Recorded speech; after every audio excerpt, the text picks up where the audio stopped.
नमस्कार दोस्तों, मैं हूं पास्टर मोजेस लुगुन। आप सबों का मैं स्वागत करता हूं।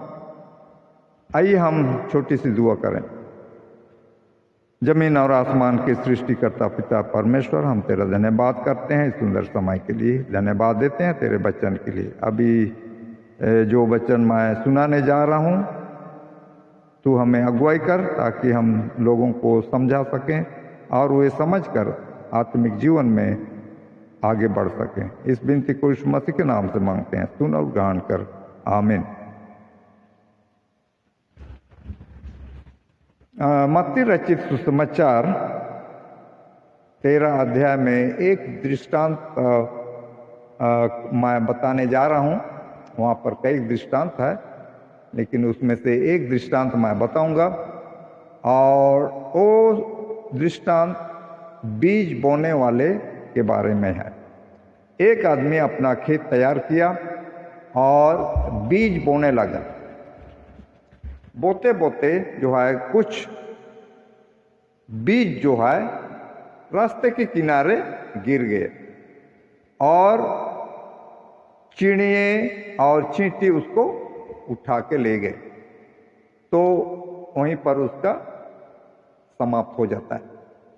उसके बाद कुछ बीज पथरीली जमीन पर गिरा, मतलब पत्थर था और उसके ऊपर में कुछ मिट्टी था, और वो बीज गिरा वहां पर और अंकुर भी हुआ और बढ़ने लगा। लेकिन पौधा का जड़ जो है नीचे पत्थर होने के चलते नीचे तक नहीं जा पाया, जहां से उसको पानी का सप्लाई मिलता। तो इसलिए जब सूरज की रोशनी पड़ी तो वो मुरझा के मर गया और वहीं उसका खत्म हो गया। उसके बाद कुछ बीज जो है झाड़ी पर गिरा, वो भी अंकुर हुआ, बढ़ने लगा। लेकिन झाड़ी का दबाव से, झाड़ी के चलते उसको सूरज की रोशनी नहीं मिली और हवा नहीं मिला, जिसके चलते वो भी झुलस के मर जाता है। उसके बाद कुछ बीज जो है अच्छी भूमि पर गिरा और अच्छी भूमि पर गिरने के चलते उसको सब चीज का सप्लाई मिला, रोशनी, ताजी हवा और पानी, सब चीज उपलब्ध हुआ, जिसके चलते वो फल लाया 100 गुना, 60 गुना, 30 गुना। तो आइए हम लोग ये 4 किस्म का जो जमीन है, भूमि है, वो किस चीज को दिखाता है। तो ये 4 प्रकार का भूमि 4 किस्म के लोगों को दिखाता है। पहला जो बीज रास्ते के किनारे गिरा, वो उन लोगों को दिखाता है जो यीशु मसीह का वचन को सुनकर नहीं समझते। एक कान से सुना, दूसरे कान से निकाल दिया। तो ये चिड़िए जो है, चिड़िए या तो चींटी जो है, शैतान को दिखाता है। शैतान जो है परमेश्वर का वचन को उन लोगों से छीन लेता है। हम लोग देखेंगे अब पथरीली जमीन पर जो बीज गिरा, कुछ मिट्टी थी, इसलिए वो अंकुर हुआ और पौधा बढ़ने लगा। लेकिन पौधे का जड़ अंदर तक नहीं गया क्योंकि पत्थर था। इसलिए जब तेज रोशनी सूरज की आई, ताप, तो वो झुलस के मर गया, वो भी कुछ फल नहीं लाया। उसके बाद कुछ बीज झाड़ी में गिरा, वो भी अंकुर हुआ, बढ़ने लगा। लेकिन झाड़ी का दबाव से, झाड़ी के चलते उसको रोशनी नहीं मिली सूरज की और हवा नहीं मिली, जिसके चलते वो भी मर जाता है। कोई फल नहीं लगता है। उसके बाद जो बीज अच्छी भूमि पर गिरा, वो उसको सब चीज का सप्लाई हुआ, पानी, सूरज की रोशनी, हवा, तो इसलिए वो बढ़ा और 100 गुना, 60 गुना, 30 गुना फल लाए। तो ये 4 तरह का जमीन 4 तरह के लोगों को दिखाता है।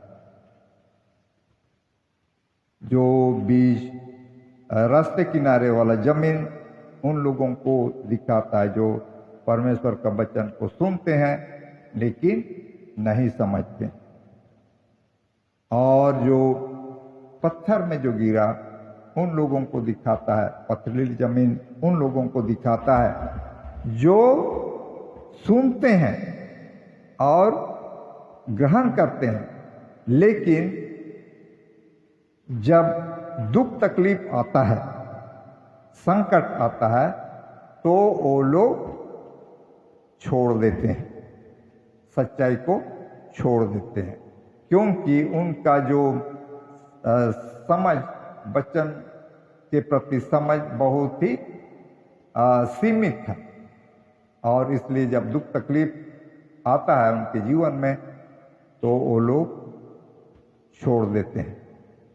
उसके बाद झाड़ी में जो बीज गिरा उन लोगों को दिखाता है, वो जमीन, झाड़ी वाली जमीन जो उन लोगों को दिखाता है जो वचन सुनते हैं, उसके बाद अंकुर, उनके बाद ग्रहण करते हैं, उसके बाद दुनियादारी में चले जाते हैं। दुनिया को देखते हैं, अरे दुनिया में क्या नहीं हो रहा, दुनिया के लोगों को देखते हैं कि उनके पास सब चीज का ऐसा रहना है, गाड़ी बंगला, पैसा कौड़ी सब चीज है, तो वो लोग जो है दुनिया की ऐश आराम में चले जाते हैं और तब सच्चाई को छोड़ देते हैं। और जो अच्छी भूमि थी वो उन लोगों को दिखाता है जो ईश्वर का वचन को सुनते हैं, ग्रहण करते हैं और उसको हृदय में रखते हैं, पवित्र आत्मा को अपने हृदय में प्रवेश करने देते हैं, और इसलिए जो है वे 100 गुना, 60 गुना, 30 गुना फल लाते हैं। तो आप कौन सा जमीन है, ये आपका निर्णय है। रास्ते किनारे वाला जमीन या पथरीली जमीन या झाड़ी वाली जमीन या अच्छी भूमि, ये निर्णय आपको करना है। थैंक यू, धन्यवाद।